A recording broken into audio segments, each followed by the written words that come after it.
Well, the festive season beckons and tourists, both local and international, are expected to visit Kenya tourist sites during the holiday. Now, Kenya's Lamu Island is renowned for its cultural appeal, and in November, there's an added attraction, the Lamu Cultural Festival. Lamu, a small island off the Kenyan coast. In the 14th century, its old town was established as a slave trading post by Arab settlers.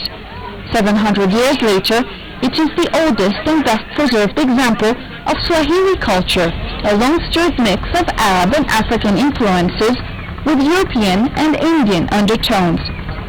Lamu's narrow passageways and intricately carved doors, inspired by Arabic architecture, have survived the centuries almost unspoiled, as has its particular blend of traditional Islam.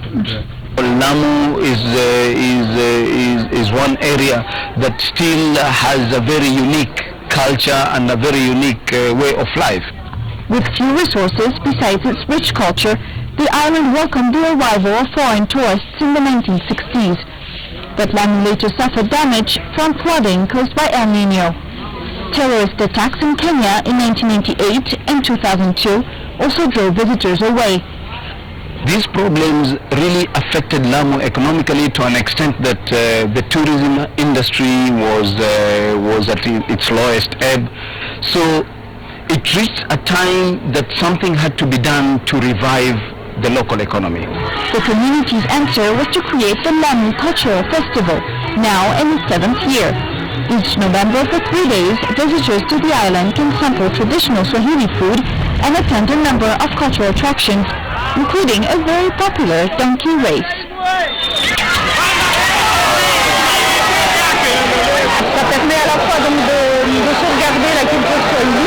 The goal is to preserve the Swahili culture, to promote it, in a way to bring it back to life, and also to attract smart tourism around that theme to Lamu Island and the whole area.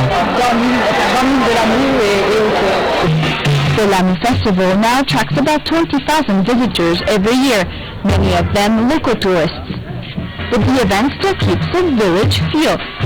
Making guests feel at home, that's probably the most important component, locals say, of Swahili culture.